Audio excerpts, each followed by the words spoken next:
O Chelsea perdeu um jogo pro Arsenal, e assim, a gente é chato falando do Arsenal aqui, mas, cara, que porra é aquela do Declan Rice meter falta, braço na bola e não valer, e não ser pênalti? Por que não é pênalti para eles?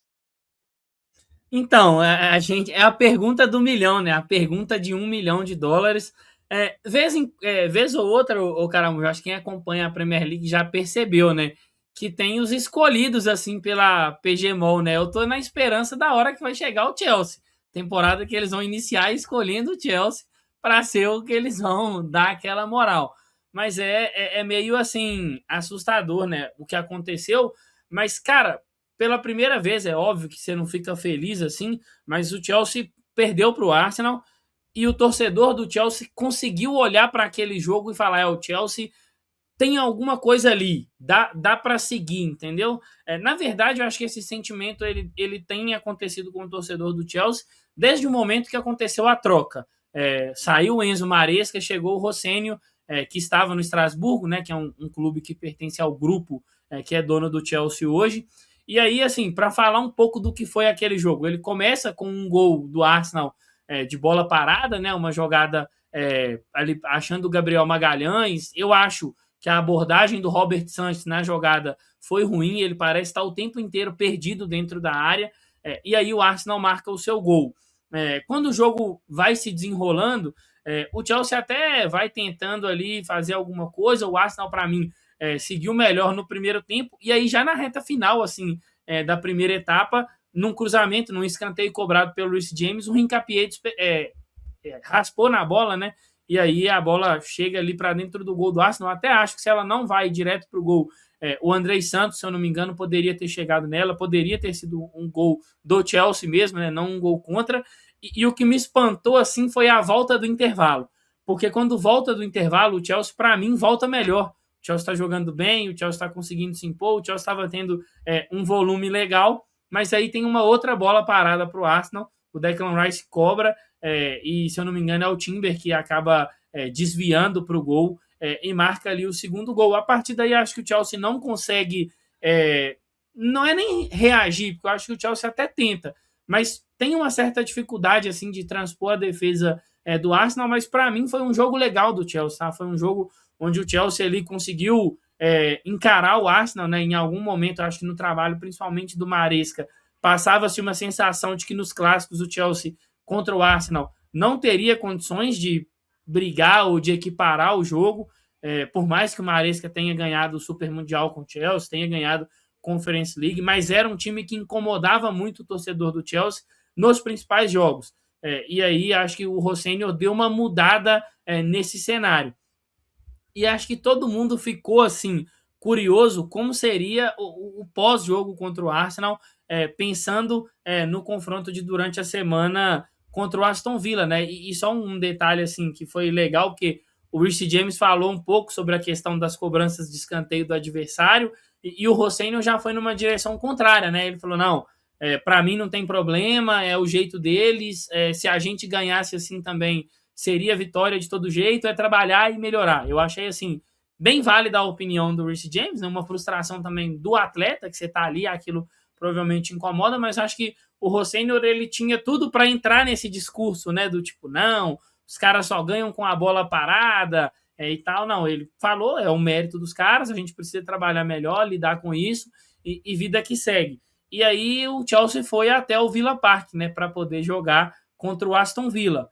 Sem o Robert Sanchez não estava, o Estevão segue de fora também, parece que tem um problema físico, que a princípio é um pouco mais grave do que se imaginava, acho que não é nada, por exemplo, que o tiraria de uma Copa do Mundo, mas nesse momento ele não tem ficado à disposição do Chelsea. E aí lá no Villa Park o jogo começou com o Chelsea sofrendo gol, né? Um gol do Douglas Luiz ainda de letra, e parecia ser mais um dia que o Chelsea contra uma equipe da parte de cima ali teria dificuldades, até que o João Pedro apareceu. E assim, acho que para além do João Pedro, a estratégia do Chelsea foi uma estratégia interessante, porque o Aston Villa tentou pressionar o Chelsea o tempo inteiro. E o Chelsea criava mecanismos, principalmente para deixar o Palmer sozinho, muito próximo da última linha da equipe do Aston Villa, para justamente quando o Chelsea quebrava essa pressão e essa bola caía nele, ele acionar o Garnacho ou acionar um dos laterais pelo lado do campo e o João Pedro atacando a última linha. E foram assim que alguns gols do Chelsea saíram, né? Tem uma chance também que o Garnacho poderia ter construído um gol e não conseguiu, ele acabou finalizando mal, mas o João Pedro marca um hat-trick, a gente até brincou, né, cara? Teve uma assistência do João Pedro, digamos assim, pro Cole Palmer. Acho que o Palmer teve uma atuação legal, né? O Palmer precisa ainda mostrar mais, essa volta dele de lesão não tem sido tão impactante assim quanto ele já foi em outro momento, mas o ponto principal para mim que chama a atenção desse trabalho do Chelsea, justamente falando do Palmer e do João Pedro, é a evolução desses atletas, né? E aí eu colocaria até o Andrei Santos também nesse bolo. O João Pedro, em algum momento, sob o comando do Enzo Maresca, ele chegou a acumular, tipo assim, 700 minutos sem uma finalização no gol. Não é nem sem um gol, é sem finalizar no gol. E isso, para um atacante, é muito pouco. E aí, desde que o Rossênio chegou, o João Pedro participa muito ainda, saindo da área, criando jogadas, mas é o momento mais artilheiro do João Pedro desde que ele chegou ao Chelsea, né? Ele tem bons números, tem marcado seus gols, tem se colocado em boas condições para finalizar no jogo mesmo contra o Aston Villa. Antes do primeiro gol, ele teve um cabeceio até meio deslocado assim, mas que foi uma boa defesa do Dibu Martinez. E o Palmer tem, por mais que não esteja jogando naquele nível Palmer da primeira passagem, da primeira temporada, né, do Chelsea, ele tem conseguido converter gols, assistências, participar diretamente de lances de gol. E acho que muito por conta da ideia de jogo do Rossênio, que eu acho que é muito melhor do que a do Enzo Maresca, e ele tem aproveitado melhor os jogadores. Assim, o Andrei Santos, sob o comando do Rossênio no Chelsea, é absurdo. Vocês sabem, né? Eu não tinha muito, assim, carinho pelo atleta Andrei Santos. Eu achava ele aquele volante meio perninha, assim. Eu não gosto de me esforçar. E com o Rossênio, não, né? Aquele esquema ali com 3 volantes, com o Enzo Fernandes tendo mais liberdade e o Caicedo e o Andrei segurando um pouco mais, eles têm jogado bem. Chelsea está ali, né, beirando o Aston Villa numa entrada ali por vaga na Liga dos Campeões. Se eu não me engano, a distância é de 2 ou 3 pontos. O Chelsea tem 48. E agora eu não vou lembrar quanto que o Villa tem, mas assim, deu uma encurtada nessa distância. E o ponto principal para mim é esse, ter confiança que esse time pode jogar os jogos grandes. A gente tem um confronto contra o PSG lá na frente, que a gente também vai falar, mas só para fechar assim, acho que vai ter uma pausa agora no que diz respeito à Premier League, porque no fim de semana é a FA Cup e o Chelsea joga contra o Wrexham. Então, acho que é um confronto aí que o Chelsea tem condições de vencer para dar uma sequência legal para esse time. Na Premier League, essa semana as coisas meio que se encaminharam em favor do Arsenal, né? Se há 2 rodadas atrás a gente via um cenário, o City se aproximou, só depende dele. Rapidamente tudo mudou, porque o Nottingham Forest fez um gol que não precisava, hein? E um belo gol, inclusive, né, do Elliot Anderson. Belo gol mesmo. Na verdade, os 2 gols do Forest foram belos. Me surpreendeu, tá? Por mais que o Forest tenha melhorado com o Vitor Pereira, mas não imaginava que fosse caçar um empate contra o City e na persistência, né? Porque sai atrás do marcador com o gol do Semenyo. Que temporada espetacular do Semenyo, muito bem por Bournemouth e ainda melhor pelo Manchester City. O Forest acaba reagindo, né, na segunda etapa, num gol de calcanhar do Gibbs White, né, com assistência do brasileiro Igor Jesus. City volta a ficar à frente com o Rodri, depois de uma cobrança de escanteio, ele faz de cabeça, mas aí na reta final vem o belo gol que eu citei, e como o Arsenal acabou vencendo, aí a distância ficou bem considerável, né? É sempre bom a gente lembrar que o Arsenal tem um jogo a mais, mas, enfim, não sei se esse City vai ter tanta força para buscar, ainda tem confronto direto, mas essa escorregada dentro de casa contra uma equipe que está brigando para não cair é cheirinho de fatalidade, né? De que realmente o Arsenal ganhou ainda mais força e se encaminhou para ser campeão inglês. E aí vale também a gente falar da sorte do Arsenal, né? Porque vence o Brighton com um frangaço do Verbruggen no chute do Saka, e depois disso meio que não tem jogo, né? Teve até uma declaração forte do treinador do Brighton, cutucando o Arteta e tudo mais pela estratégia dentro do jogo, mas fato é que o Arsenal venceu e com uma colaboração enorme do goleiro holandês. Não, e teve um desviozinho ali, mas inadmissível, né? Tem coisas que só acontecem. E o lance do Murilo, pô? O Murilo salvando aquela bola ali. Teve essa, bem lembrado. Meio que em cima da linha no jogo do City e Forest. Sim. O pior é que o Murilo faz isso direto, cara. Eu já vi um corte que eles fizeram assim no Nottingham, tipo, umas 5 vezes, pelo menos assim, que ele salvou gol em cima da linha. Tipo, sim, é uma coisa que ele faz direto. É uma coisa dele, mesmo, mas... é uma parada dele. Mas assim, acho que o que a gente tem visto aí, o que a gente viu, né, depois dessa última semana, é um Arsenal que conseguiu abrir uma vantagem considerável, né? A gente está falando aí de 7 pontos para uma equipe muito qualificada como a equipe do Arsenal. Então, o City tem suas qualidades, o City está com um jogo a menos, né? O Arsenal tem 30, o City tem 29. Mas ainda assim, eu acho que ficou difícil para o Manchester City, tá?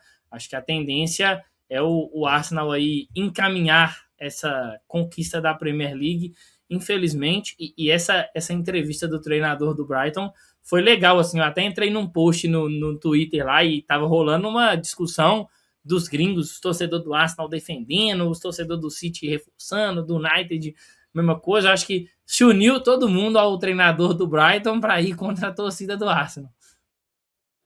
E o City fez gol de escanteio na rodada, né? Com o Rodri. Então, tipo assim, o que eu questiono, assim, eu acho muito legal, tá? Que se treine bola parada, igual o Pedro falou, a hora que começou ali, pô, era muito interessante você ver, né? Tipo, isso é treinamento, gente, é estratégia, não tem nada de errado, sabe? Você ganhar com bola parada. O que eu questiono é a forma como a arbitragem tem seus preferidos, assim, né? É igual a gente falou há algumas semanas lá do lance do Colomuani no Gabriel Magalhães. É o tipo de lance que e o Arsenal faz inúmeras vezes, faz até pior, e eles não dão falta. Mas para o Arsenal, a arbitragem tem sido extremamente favorável nesse tipo de lance, que o cara vai lá, cotovelada no goleiro, é braço na bola, tipo, pode tudo, é lei de Gil, né? E para outros clubes não tem acontecido. Mas assim, é interessante a gente falar um pouco também, porque a briga por vaga na Champions League, ela deu uma esquentada, porque o Chelsea deu uma melhorada, apesar da derrota contra o Arsenal, a vitória sobre o Villa foi muito importante. O Manchester United também até perdeu a invencibilidade, mas deu sinal de vida, né? E o Aston Villa meio que parou, hein? Emperrou a engrenagem ali do Good Evening, né? E não estão conseguindo mais render daquele jeito. Essa briga aí, e provavelmente pelo coeficiente da Europa, vamos ter 5, né? Na Champions League. São esses 5 aí mesmo? Vocês acham que tem alguém com chance de surpreender? Eu acho que vai ficar entre os... A gente hoje tem Arsenal, City, United, Villa, Chelsea, né? O Liverpool tá em sexto ali. Eu acho que o Liverpool tem oscilado essa temporada. É isso aí, galera. Deixa o like. Mas não dá para tirar o Liverpool da briga, né? Acho que vai ficar entre essa turma mesmo, Caramujo. E aí, esse momento de estagnada do Aston Villa pro Villa é preocupante, né? Justamente ali no sprint final, digamos assim, você dá essa estagnada dentro do campeonato, pode ser muito perigoso. Vamos ver aí com os times dividindo a atenção com a Liga dos Campeões, que é o caso do Chelsea, o caso do Liverpool. O United, eu acho que está nesse momento, é o melhor dos cenários para o United, porque é um time que está só na Premier League. Então ele não tem que se preocupar com o resto e ele pode jogar, descansar, preparar time. Mas eu acho que não foge ali dentro desses... eu vou colocar 4 times, né? Porque eu acho que Manchester City e Arsenal já estão assim, na Liga dos Campeões. Então ficaria entre United, Villa, Chelsea e Liverpool.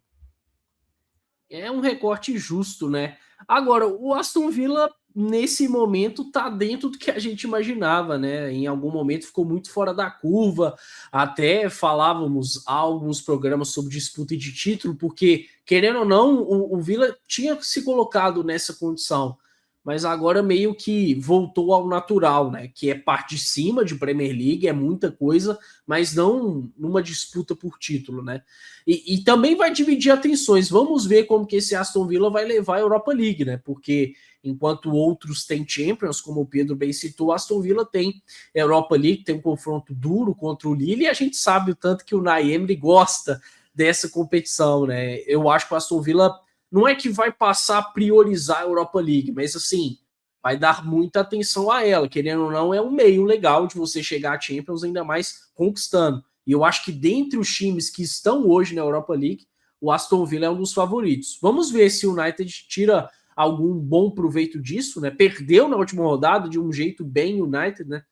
Na reta final, um gol improvável do Oshula, golaço, inclusive, contra o Newcastle. Mas eu estou de acordo com o Pedro. Acho que o United pode se aproveitar nessa disputa de Champions e, quem sabe, se consolidar como o terceiro colocado da Premier League. Boa. Tem algumas mensagens aqui. O Aligrion falou que acha que o Brentford pode entrar nessa briga também. Acho complicado. Tá 4 pontos abaixo ali. Empatou, né? No último jogo. Difícil. Satoru de óculos falou: mesmo assim, Verbruggen é melhor que Richard Sanches. Vem pro Tchalção. Fecha, Pedro? Eu queria um outro goleiro, um goleiro mais consolidado. Tipo um bom, né? Porque esse aí, pelo amor de Deus. É porque o Verbruggen é até mais jovem do que o Sanches, né? Sim, e o Pedro até fez a correção aí sem querer, né? Robert Sanches, que o amigo colocou o Richard Sanches. Ele é tão insignificante, Pedro, que até o que a galera não lembra o nome. Ficando confuso. O goleiro ruim. Mas o problema do Chelsea é que o Chelsea gastou $1 zilhão e os goleiros do Chelsea são todos ruins. O reserva dele é ruim também. Tem algum na França bom, não? Prestado no Strasbourg? O Mike Penders está no Strasbourg, é um bom goleiro. Jovem ainda, mas é um bom goleiro. É o que tem mais toques na bola fora de área do que o jogador de linha. Sai da área. Ele mesmo. Com o Rossênio, que ele saia muito da área. É isso. O Edson Henrique falou que quando ele foi para cadeia, só assistiu 6-1. Agora tem o CEP, o 6-1 e a Samuca TV. Quanta diversificação, vocês estão de parabéns. Valeu, Edson. Já cumpriu sua dívida com a sociedade ou fugiu? Edson, um abraço, amigo. O Léo Costa falou aqui, ó. Tem uma pergunta. Se aqui no Brasil o mínimo para não cair são 45 pontos, na Premier League são quantos? Sendo que lá a disparidade é maior. É um bom ponto, porque assim, na Premier League tem uma diferença que cai em 3, né? Em vez de cair em 4. Normalmente eles trabalham com um número ali de 40 pontos, tá? É muito raro um time cair com 40 pontos, né? Só que essa temporada a gente tem visto uma reação, inclusive, do pessoal lá de baixo, né? O Burnley, o West Ham. Então, assim, pode ser que essa pontuação suba um pouco, mas acho que foi um pouco tardio, hein? E até sobre o Wolves, eu acho que vale a pena falar. Pô, os caras ganharam em sequência de Aston Villa e Liverpool, cara. Tipo assim, e eles vão enfrentar o Tottenham, eles vão ganhar do Tottenham. Mas, tipo assim, Aston Villa e Liverpool, em sequência, assim, os caras ganharam. E, assim, jogando bem, sabendo se defender e aproveitando a oportunidade. É estranho, né? Por que demorou tanto para esse time encaixar? É bem estranho mesmo. O elenco do Wolves não era para estar nessa situação. Eu diria até que, se a gente for olhar só por elenco, não deveria estar nesse Z3. Não ficaria numa parte alta, né? Mas é elenco para a parte intermediária. Mas fez um início de campeonato pavoroso. Claro que, primeiro, o Vitor Pereira acabou não engrenando no comando técnico. Aí, mudanças aconteceram, também não fluíram. E meio que agora, que todo mundo parece que já entendeu o rebaixamento, entendeu que o Wolves vai disputar a Championship, essa maior leveza tá fazendo a diferença, né? Porque meio que o Wolves tá atuando sem responsabilidade, não vai conseguir escapar do rebaixamento, mas fica essa frustração, especialmente para o torcedor do Wolverhampton, né? Isso poderia ter acontecido antes, muita coisa poderia ter sido evitada. E para quem acha que não tem torcedor do Wolverhampton espalhado no Brasil, tem, né? Inclusive tem um que fez fama recentemente. Mas, enfim, não tem a menor dúvida de que, mesmo não escapando do rebaixamento, até acho que pode deixar a lanterna, viu? Tá numa disputa agora mais próxima aí com o Burnley e tem jogado mais do que o Burnley, acho que tem até mais margem para mostrar bom futebol. Mas é um Wolves que vai tirar ponto de muita gente, né? Que pode fazer com que disputas nas mais diversas pontas sejam bem apimentadas. E vale o recado aí para o próprio Tottenham, né? Abra o olho, Tottenham, porque o Wolves está com tudo. Em breve tem esse confronto. O Wolves crescendo de desempenho, eu acho que o Forest está dando uma melhorada também. Para mim, é o que eu falei ali no começo, né? É o que mais assusta o torcedor do Tottenham, assim. Mas eu tenho uma sensação, não sei se isso vai se concretizar, é que o Wolverhampton vai dar essa melhorada, mas não vai ser o suficiente. Acho que vai ser aquela, tipo, pô, por que a gente não virou essa chave, tipo, antes, entendeu? Acho que demorou um pouquinho para dar essa reagida. Não sei se vai ser suficiente, mas é legal ver e tem qualidade o time, assim, né? Tem alguns jogadores ali interessantes para poder dar essa mudada, mas não sei se vai ser. Eu tenho uma sensação de que não vai ser suficiente. É isso, meus amigos. Só para esclarecer, nesse final de semana não tem Premier League, tá? Vai ser rodada de Copa da Inglaterra. Então, assim, na próxima semana a gente aborda mais sobre os próximos jogos de Premier League.